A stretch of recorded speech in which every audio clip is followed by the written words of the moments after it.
Sister, gusto mo bang ibahagi sa amin kung paano mo tinanggap ang makapangyarihang Diyos?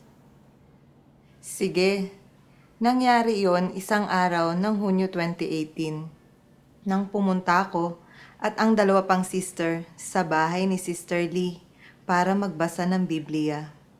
Nandun din ang pamangkin niyang si Sister Jean, kaya lahat kami ay sama-samang nagsuri ng kasulatan.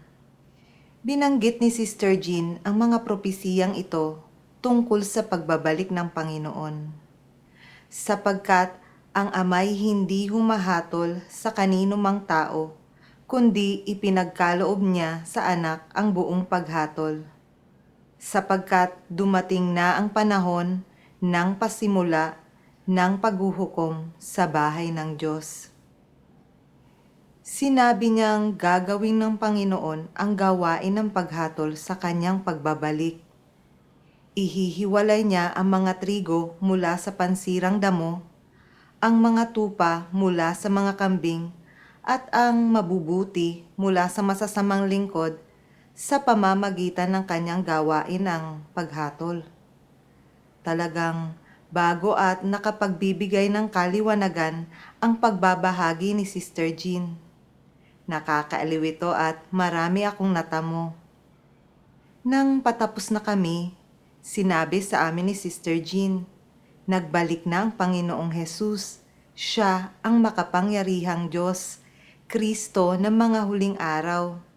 Ang Diyos ay naging tao at dumating sa lupa. Nagpapahayag ng mga katotohanan at ginagawa ang gawain ng paghatol na nagsisimula sa bahay ng Diyos. Ang bawat mananampalataya ng Diyos ay nananabik sa pagbabalik ng Panginoon. Malamang ay labis kang nasabik sa balita tungkol sa pagbabalik ng Panginoon, ano? Alam mo, kahit na inaasahan kong magbabalik ang Panginoon, nang marinig ko siyang sabihin na nagbalik na ang Panginoon at gumagawa na sa katawang tao, agad na naglaho ang ngiti sa mukha ko. Naisip ko, paano iyon magiging posible? Sinasabi sa Biblia, kayong mga lalaking taga Galilea, bakit kayo'y nangakatayong tumitingin sa langit? Etong si Jesus na tinanggap sa langit mula sa inyo ay paparitong gaya rin ng inyong nakitang pagparoon niya sa langit. At kung magkagayoy, makikita nila ang anak ng tao na pariritong nasa isang alapaap na may kapangyarihan at dakilang kaluwalhatian. Palaging sinasabi ng pastor na umakyat ang Panginoong Hesus sa langit na nasa isang alapaap sa kanyang muling nabuhay na espiritual na katawan. At tiyak na magbabalik siya sa parehong paraan at magpapakita sa atin na nasa isang alapaap at anumang balita ng kanyang pagkakatawang tao ay hindi tunay. Agad akong naging maingat kay Sister Jean. Ayaw ko nang makarinig ng kahit ano. Nang papaalis na kami, binigyan niya ako ng kopya ng ang kasulatang binuksan ng kordero at taimtim akong hinimok na basahin itong mabuti. Tinanggap ko ang aklat para walang mapahiya. Binasa mo ba ito? Pagka-uwi ko, ay tiningnan ko ang ilang pahina ng libro, dala ng pagkamausisa. Sa palagay ko ay may otoridad at makapangyarihan ang mga salitang ito. Pero tumigil na ako sa pagbabasa sa sandaling maisip ko ang mga salita ng pastor. Kinabukasan, may dalawang sister na nag-imbita sa aking makinig sa pagbabahagi ni Sister Jean. Kaya't ibinahagi ko ang mga pag-aalala ko. Tumugon sila na ang pagdating ng Panginoon ay isang napakalaking pangyayari at yamang nakapagbibigay liwanag ang kanyang pagbabahagi. Dapat talaga naming siyasatin at tingnan ito. Sinabi nila na iyon ang tanging paraan para matukoy kung talagang nagbalik na ang Panginoon. Napagtanto ko na may katwiran ang sinabi nila. Kaya nagpunta ulit ako sa bahay ni Sister Lee. Nang makita ko si Sister Jean, tinanong ko siya, "Sabi mo ay naging tao at nagbalik ang Panginoong Hesus. Paano mo nalaman? Nakita mo na ba ang Diyos?" Ano ang pagbabahagi niya tungkol dito? Ngumiti siya at tumugon.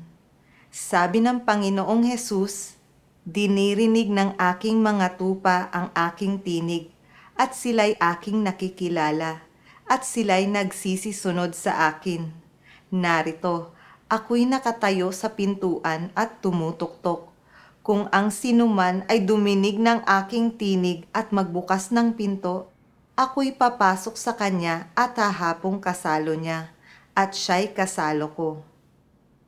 Malinaw na malinaw ang mga propesiyang ito na magbabalik ang Panginoon sa mga huling araw at bibigkas ng mga salita at maririnig ng mga tupa ng Diyos ang kanyang tinig at haharap sila sa kanya.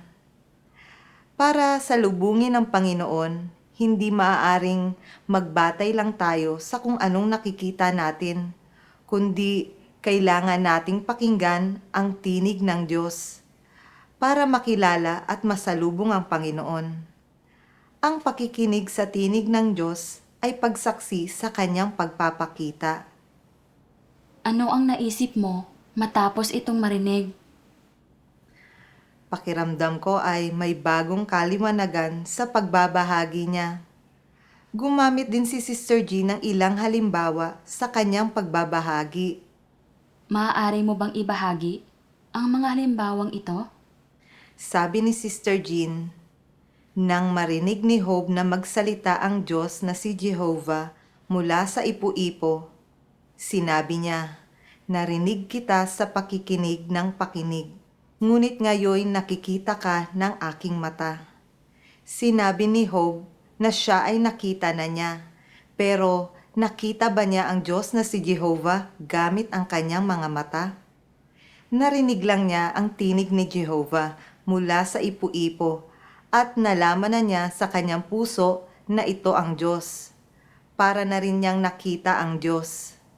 At nang dumating ang Panginoong Hesus at ginawa ang kanyang gawain, nakilala rin nina Pedro, Nathaniel, ng babaeng Samaritana, at ng iba ang tinig ng Diyos. Mula sa mga salita ng Panginoon, kung kaya't nakasiguro sila na siya ang Mesiyas at nagsimula silang sumunod sa Panginoon.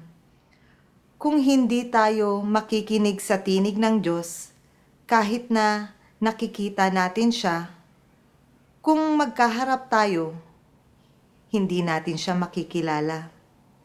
Tulad lang ito noong nakita ng mga Fariseo ang Panginoong Hesus. Hindi nila siya kinilala bilang ang Mesiyas. Bagkus ay nilabanan at kinundi na siya. Ito ang dahilan kung bakit hindi tayo maaaring umasa sa ating mga mata sa pagpapakita ng Panginoon. Ang susi ay ang marinig ang tinig ng Diyos at kumpirmahin iyon sa ating mga puso.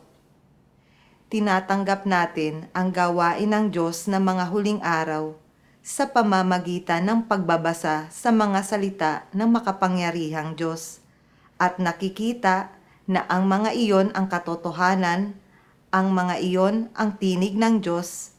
Kung gayon, ay nalalaman natin sa ating mga puso na siya ang nagbalik na Panginoong Hesus. Ano ang naisip mo matapos pakinggan ang kanyang pagbabahagi? Talagang nangusap ito sa akin. Pero sa sandaling naisip ko kung ano ang sinabi ng pastor, talagang hindi ko lubos na mapaniwalaan na nagbalik na ang Panginoon sa katawang tao. At sinabi ko kay Sister Jean, kailangan ko muna itong siyasatin. Noong gabing iyon ay hindi ako mapakali, hindi makatulog. Isip ako ng isip sa pagbabahagi ni Sister Jean. At naisip ko, talagang may taglay na liwanag ang pagbabahagi niya. Noon lang ako nakarinig ng ganoon kagaling na pagbabahagi. Paano kung ang makapangyarihang Diyos nga talaga ang nagbalik na Panginoong Hesus?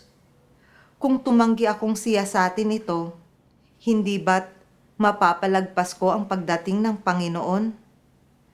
Pero malinaw na sinabi sa amin ng pastor na magbabalik ang Panginoon sa kanyang espiritual na katawan at hindi sa katawang tao.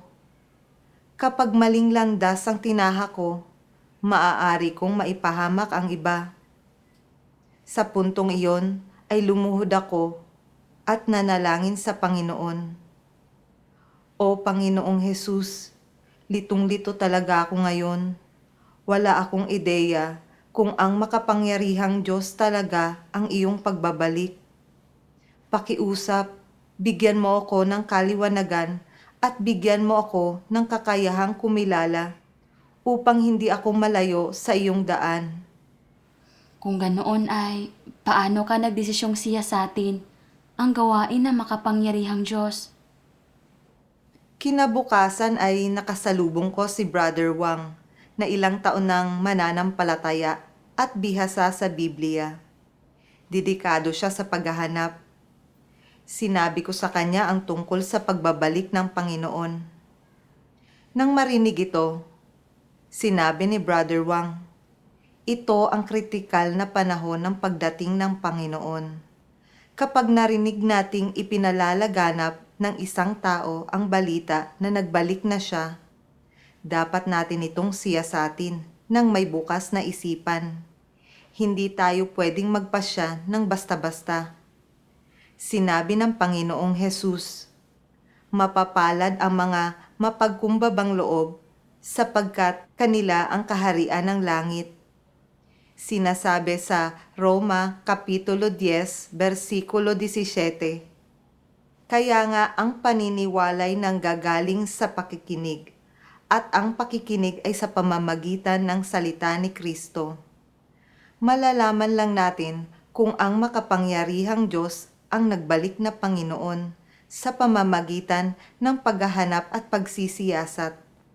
Kung talagang nagbalik na ang Panginoon, hindi ba't mapapalagpas natin ang ating pagkakataong madala kung hindi natin gagawin? Palagay ko ay may katwiran ng sinabi ni Brother Wang. At dapat nating itrato ang pagdating ng Panginoon nang may paggalang sa Diyos, hindi lang basta bulag na humatol. Kaya nagpasya kong siyasatin ang iglesia ng makapangyarihang Diyos. Makalipas ang ilang araw, nagpunta kami ni Brother Wang sa ang iglesia ng makapangyarihang Diyos, kasama ang ilan pang sister. Ibinahagi ko ang pag-aalala ko. Ang pagbabahagi ni Sister Jean noong nakaraan ay alinsunod lahat sa Biblia at may taglay talaga itong liwanag.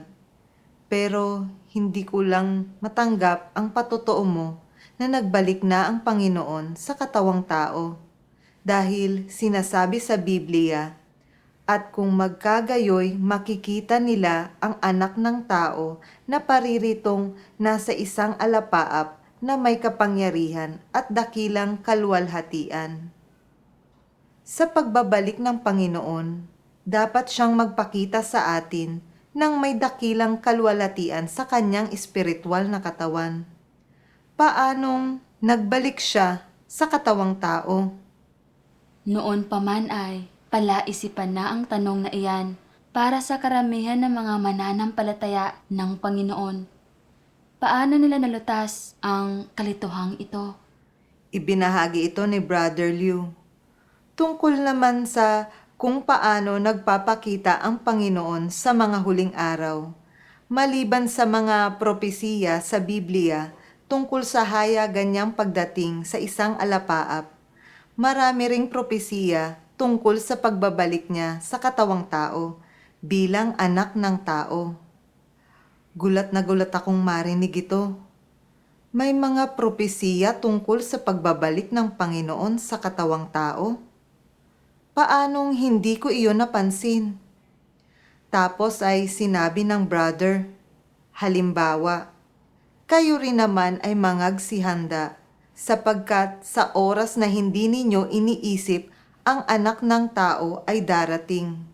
Sapagkat gaya ng kidlat na kumikidlat sa silanganan at nakikita hanggang sa kalunuran, gayon din naman ang pagparito ng anak ng tao.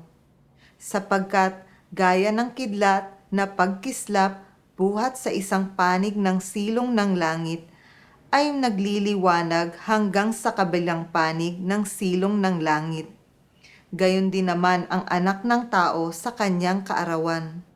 Datapwat, kailangan muna siyang magbata ng maraming bagay at itakwil ng lahing ito. Binabanggit ng mga propesiyang ito ang anak ng tao at ang pagparito ng anak ng tao sa pamamagitan ng pagsasabi ng anak ng tao. Ibig nung sabihin ay ipinanganak siya ng tao at nagtataglay siya ng normal na pagkatao. Kung nagpakita siya sa kanyang espiritual na katawan, hindi siya tatawaging anak ng tao. Halimbawa, ang Diyos na si Jehovah ay isang espiritu at hindi tinawag na anak ng tao. Ang Panginoong Hesus sa katawang tao ang anak ng tao. Siya ang Kristo, at ito ay dahil siya ang Espiritu ng Diyos na nakabihis ng laman. Mukha siyang tunay na pangkaraniwan sa panlabas, ngunit siya ay ganap na banal at kaya niyang gawin ang sariling gawain ng Diyos. Kung kaya nang banggitin ng Panginoong Hesus ang anak ng tao ay darating at ang pagparito ng anak ng tao, ang tinutukoy niya ay ang pagbabalik ng Diyos sa mga huling araw sa katawang tao.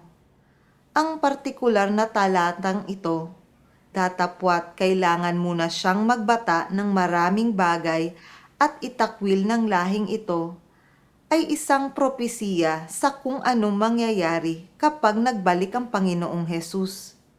Hindi ito tungkol sa pinagdaanan ng Panginoong Hesus noong unang beses siyang naging tao. Kung bumaba ang Panginoong Hesus na nasa isang alapaap na may dakilang kaluwalhatian sa kanyang espiritual na katawan, mayayanig noon ang buong mundo. Ang lahat ay magpapatira pa ng nanginginig. Sino ang mangangahas na lumaban sa kanya? Hindi siya magdurusa o may tatakwil ng lahing ito.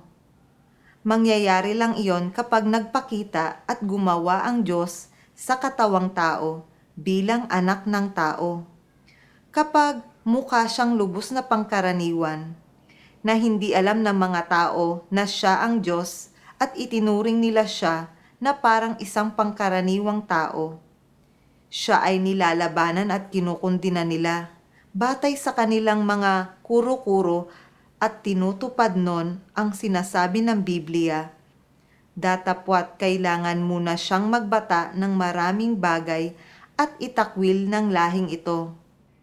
Kapag nagsisiyasa tayo tungkol sa pagbabalik ng Panginoon, kung magbabatay lang tayo sa 1 o 2 talata at magpapasya na bababa siya na nasa isang alapaap, malamang na malalabanan natin ang Diyos at mapapalagpas ang pagkakataon natin sa kaligtasan sa mga huling araw.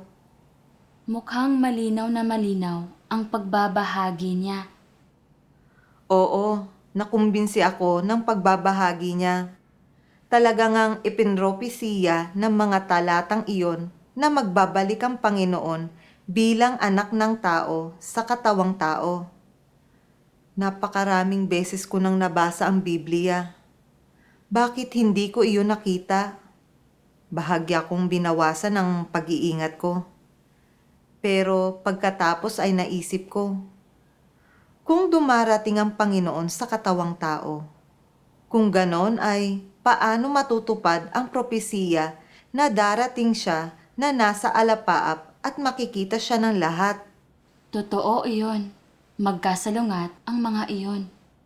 Kaya sinabi ko kay Brother Liu ang tungkol sa kalituhan ko. Pagkatapos ay nagpalabas siya ng isang video na pinamagatang ang hiwaga ng pagdating ng anak ng tao mula sa pelikulang pinamagatang Ang Misteryo ng Kabanalan ng ang Iglesia ng Makapangyarihang Diyos.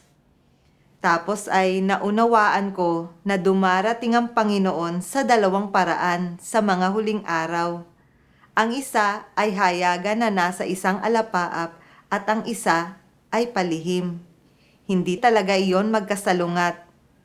Natutupad ang mga propesiya habang umuusad ang gawain ng Diyos. Sa mga huling araw, nagiging tao muna ang Diyos at palihim na namumuhay sa gitna ng mga tao. Nagpapahayag ng mga katotohanan at ginagawa ang gawain ng paghatol at paglilinis sa sangkatauhan. Ang mga nakikinig sa tinig ng Diyos at tinatanggap ang paghatol ng Diyos ng mga huling araw, ang matatalinong berhen at dinadala sa harap ng trono ng Diyos. Sumasailalim sila sa paghatol at pagkastigo ng mga salita ng Diyos at nalilinis ang kanilang katiwalian. Ginagawa sila ng Diyos na mga mananagumpay bago ang mga sakuna. Matapos mabuo ang grupong ito ng mga mananagumpay, magtatapos ang palihim na gawain ng Diyos at magpapaulan siya ng mga sakuna upang gantimpalaan ang mabubuti at parusahan ang masasama. Pagkatapos ay hayagan siyang magpapakita sa lahat ng mga lahi at mga bansa. Ang mga tumanggap sa paghatol ng Diyos at nalinis ay dadalhin sa kanyang kaharian, habang ang mga tumanggi sa paghatol ng Diyos ng mga huling araw at lumaban at nagkundina kay Kristo ay madadaig ng mga sakuna, tumatangis at nagngangalit ng kanilang mga ngipin. Matutupad nun ang propesiyang ito.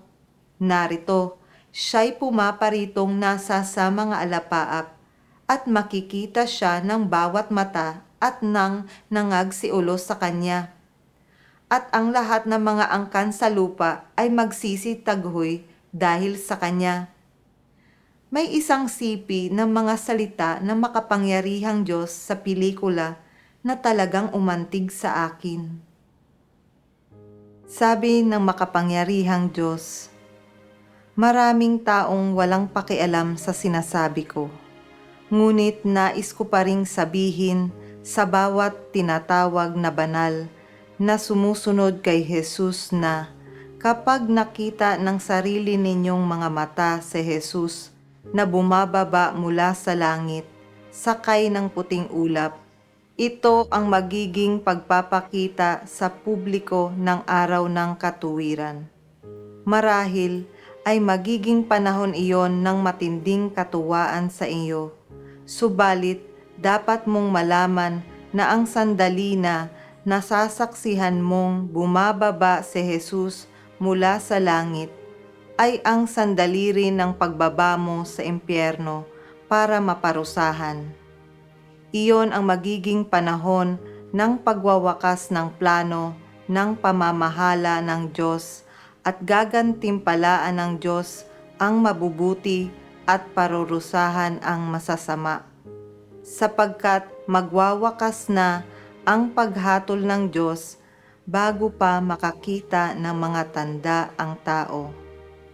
Kung kailan mayroon lamang pagpapahayag ng katotohanan, yaong mga tumatanggap sa katotohanan at hindi naghahanap ng mga tanda, at sa gayon ay napadalisay na, ay nakabalik na sa harap ng luklukan ng Diyos at nakapasok na sa yakap ng lumikha. Yaon lamang mga nagpupumilit sa paniniwala na ang Jesus na hindi nakasakay sa puting ulap ay isang huwad na Kristo, ang sasailalim sa walang hanggang kaparusahan, sapagkat naniniwala lamang sila sa Jesus na nagpapakita ng mga tanda. Ngunit hindi kinikilala ang Jesus na nagpapahayag ng matinding paghatol at nagpapakawala ng tunay na landas at buhay. Kaya nga, maaari lamang silang harapin ni Jesus kapag hayagan siyang nagbabalik sakay ng puting ulap. Masyado silang sutil, masyadong tiwala sa kanilang sarili, masyadong mayabang. Paano gagantimpalaan ni Jesus ang gayon kababang uri? Ang pagbabalik ni Jesus ay isang dakilang kaligtasan para sa mga may kakayahang tanggapin ang katotohanan. Ngunit para sa mga hindi nagagawang tanggapin ang katotohanan, ito ay isang tanda ng paghatol. Dapat ninyong piliin ang sarili ninyong landas at hindi ninyo dapat lapastanganin ang banal na espiritu at tanggihan ang katotohanan. Hindi kayo dapat maging mangmang at mayabang, kundi isang taong sumusunod sa patnubay ng banal na espiritu at nananabik at naghahanap sa katotohanan. Sa ganitong paraan lamang kayo makikinabang. Ang mga salitang ito ay tila pagbababala sa akin ng Diyos. Kung kakapit ako sa ideya ng alapaap at hindi tatanggapin ang gawain ng Diyos ng mga huling araw, sa sandaling makita kong hayagang magpakita ang Diyos, magiging huli na ang lahat. Oo, totoo iyan. Tapos ay tumigil na ako sa pagiging maingat. Pero hindi ko pa rin nauunawaan kung bakit dumating ang Diyos sa katawang tao para iligtas ang sangkatauhan sa halip na sa kanyang espiritual na anyo. Ibinahagi ko ang aking kalituhan. Paano nila napawi ang kalituhan mo? Nagbasa pa ang brother ng ilang sipi ng mga salita ng makapangyarihang Diyos. Ang pagliligtas ng Diyos sa tao ay hindi direktang ginagawa sa pamamagitan ng paraan ng Espiritu o pagkakakilanlan ng Espiritu, sapagkat ang kanyang Espiritu ay hindi maaaring mahawakan o makita ng tao at hindi maaaring malapitan ng tao. Kung sinubukan niyang direktang iligtas ang tao sa paraan ng Espiritu, hindi magagawa ng tao na tanggapin ang kanyang pagliligtas. Kung hindi isinuot ng Diyos ang panlabas na anyo ng isang nilalang na tao, hindi magkakaroon ang tao ng paraan para tanggapin ang kaligtasang ito, sapagkat walang paraan ang tao upang makalapit sa Kanya, katulad ng walang nakalapit sa ulap ni Jehovah. Tanging sa pamamagitan ng pagiging isang nilikhang tao, ibig sabihin ang paglalagay ng Kanyang salita sa Kanyang magiging katawang tao, na personal niyang magagawa ang salita sa lahat ng sumusunod sa Kanya. Saka lamang maaaring personal na makita at marinig ng tao ang Kanyang salita at taglayin ang Kanyang salita, at sa gayon ay lubusang mailigtas. Kung ang Diyos ay hindi naging katawang tao, walang nagtataglay ng laman at dugo ang makakatanggap ng gayon kadakilang kaligtasan, at wala ring kahit isang tao ang maliligtas. Kung ang Espiritu ng Diyos ay gumawa ng direkta sa gitna ng sangkatauhan, ang buong sangkatauhan ay pababagsakin o ganap na mabibihag ni Satanas dahil hindi kaya ng tao na makaugnay ang Diyos. Sapagkat ang tao ang siyang hinahatulan, ang tao ng laman at naging tiwali, at hindi ang espiritu ni Satanas, ang tuwirang hinahatulan, ang gawain ng paghatol, kung gayon ay hindi tinutupad sa espiritual na daigdig, kundi sa gitna ng tao. Walang sinumang higit na angkop at karapat-dapat kaysa sa Diyos sa katawang tao para sa gawain ng paghatol sa katiwalian ng laman ng tao. Kung ang paghatol ay tuwirang isinagawa ng Espiritu ng Diyos, kung gayon hindi ito sasaklaw sa lahat. Bukod dito, magiging mahirap para sa tao na tanggapin ang gayong gawain sapagkat hindi magagawa ng Espiritu na lumapit ng harap-harapan sa tao at dahil dito hindi magiging agaran ang mga bisa, hindi makikita ng tao ng lalong malinaw ang di naaagrabyadong na disposisyon ng Diyos. Kung ginawa ng Espiritu ng Diyos ang gawaing ito, kung gayon ay hindi ito mangangahulugan ng tagumpay laban kay Satanas. Likas na higit na mabunyi ang Espiritu kaysa mga mortal na nilalang at likas na banal ang Espiritu ng Diyos at napagtatagumpayan ang laman. Kung tuwirang ginawa ng Espiritu ang gawaing ito, hindi niya magagawang hatulan ang lahat ng pagsuway ng tao at hindi makakayang ibunyag ang lahat ng di pagkamatuwid ng tao. Sapagkat natutupad din ang gawain ng paghatol sa pamamagitan ng mga kuro-kuro ng tao sa Diyos. At ang tao ay hindi kailanman nagkaroon ng anumang mga kuro-kuro sa Espiritu. At sa gayon ay hindi kaya ng Espiritu ang higit na mainam na paghahayag sa di pagkamatuwid ng tao. Lalong hindi kaya ang ganap na paghahayag ng gayong di pagkamatuwid. Ang Diyos na nagkatawang tao ay ang kaaway ng lahat ng tao na hindi nakakakilala sa Kanya.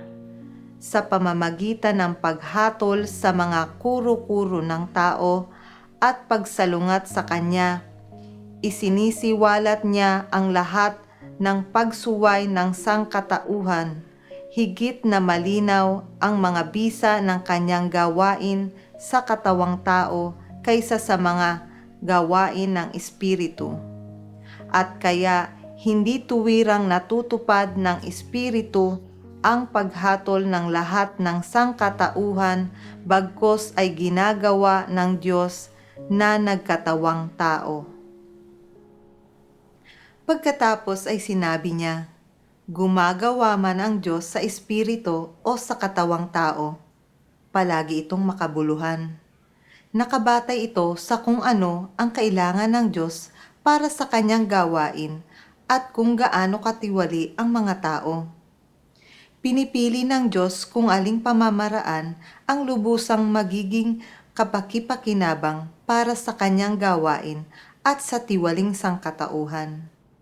Bilang mga mananampalataya, lubos nating nalalaman na kahit na pinatawad ng Panginoong Hesus ang ating mga kasalanan, ang ugat ng ating pagiging makasalanan at ng ating satanikong kalikasan ay nariyan pa rin.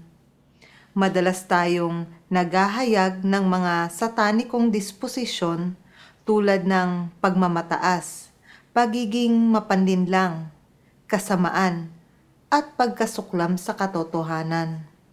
Nagsisinungaling at nandaraya tayo para sa sarili nating kapakanan. At nakikipaglaban tayo sa iba para sa pera at katayuan. Hindi talaga natin mapigilan magkasala at lumaban sa Diyos. Ang Diyos ay banal, kaya't paano magiging karapat-dapat ang maruruming taong tulad natin na makita ang Panginoon at pumasok sa Kanyang kaharian. Sa mga huling araw, ipinapahayag ng Diyos na nagkatawang tao ang katotohanan at ginagawa ang gawain ng paghatol upang lutasin ang tiwaling kalikasan ng sangkatauhan at ganap tayong linisin at iligtas. Tanging ang Diyos sa katawang tao bilang anak ng tao na tunay na namumuhay sa piling natin ang makagagawa ng lahat ng ito. Nagpapahayag siya ng katotohanan, anumang oras batay sa kung ano ang kailangan natin. Inilalantad at hinahatulan niya ang ating mga tiwaling disposisyon at satanikong kalikasan at direktang ipinahahatid sa atin ang kalooban ng Diyos. Kasama rito kung sino ang iniibig ng Diyos at sino ang kinasusuklaman niya. Kung paano maging isang matapat na tao, kung paano ibigin at sundin ng Diyos at iba pa. Upang maunawaan natin ng tama ang kalooban at ang mga hinihingi ng Diyos. Ang tanging paraan para iwaksi ang kasalanan ay ang sumailalim sa paghatol at pagkastigo ng mga salita ng Diyos. Pagkatapos ay nalilinis ang ating mga katiwalian at nagagawa nating tunay na umibig at magpasakop sa Diyos. Sa huli ay maliligtas tayo at makapapasok na sa kaharian ng Diyos. Kung direktang gumawa ang Diyos sa Espiritu, ang tinig niya ay magiging tulad ng kulog. Matatakot dito ang lahat at hindi nila magagawang lumapit sa Diyos. Walang makauunawa sa kanyang kalooban. Hindi malalantad ang mga kuro-kuro tungkol sa Diyos at ang katiwalian ng mga tao. At hindi nila makikilala ang kanilang mga sarili at hindi sila tunay na magsisisi at magbabago. Isa pa, kung nagpakita ang Diyos sa Espiritu, matatakot ang mga tao at walang sinuman ang magkakaroon ng mga kuro-kuro o lalaban sa Kanya. Kung ganoon ay magpapatira pa ang mabubuti at masasamang tao sa harap niya. Kaya paano makikita ang kanilang mga pagkakaiba? Paano maigugrupo ang mga tao ayon sa kanilang uri? Ipinaramdam sa akin ang pagbabahagi ng brother na napakatalino at napakahalaga ng pagkakatawang tao ng Diyos sa mga huling araw. Kung nagpakita at gumawa ang Diyos sa Espiritu, hindi sa katawang tao, hindi niya mailalantad ang pagre-rebelde o hindi taimtim na pananampalataya ng mga tao o madadalisay, maaalis at maililigtas ang mga tao. Iginugrupo ang bawat isa ayon sa kanilang uri. Pagkatapos nun ay nanood kami ng maraming video ng pagbasa ng mga salita ng Diyos at mga pelikula ng Ebanghelyo. Lahat ng aking kalituhan ay nalutas ng mga salita ng Diyos. Salamat sa Diyos. Mabuti at natiyak mong ang makapangyarihang Diyos ang nagbalik na Panginoong Hesus. Nais mo bang ibahagi sa amin ang mga nararamdaman mo? Pagkatapos ng ilang panahon ng paghahanap at pagsisiyasat, natukoy namin na totoong ang makapangyarihang Diyos ang nagbalik na Panginoong Hesus. Tinanggap namin ang gawain ng makapangyarihang Diyos ng mga huling araw. Labis ang kasabikan at pasasalamat namin. Hindi namin mapigil ang aming mga sarili na mag-alay ng aming mga pasasalamat at papuri sa Diyos. Nagbalik tanaw ako noong hindi ko pa nauunawaan ang gawain ng Diyos. Ngunit bulag lang na naniniwala sa pastor na darating ang Panginoon na nasa alapaap sa espiritual na anyo. Nag-ingat ako laban sa gawain ng Diyos ng mga huling araw. Ang laking hangal ko. Kung hindi ginamit ng Diyos ang mga kapatid na iyon para paulit-ulit na magbahagi, tiyak na mapapalagpas ko ang pagliligtas ng Diyos ng mga huling araw dahil sa aking mga kuro-kuro ang laking panganib. Nagpapasalamat ako sa patnubay ng Diyos sa pagpapahintulot sa akin na marinig ang tinig ng Diyos, salubungin ang pagbabalik ng Panginoon at sumunod sa mga yapak ng kordero.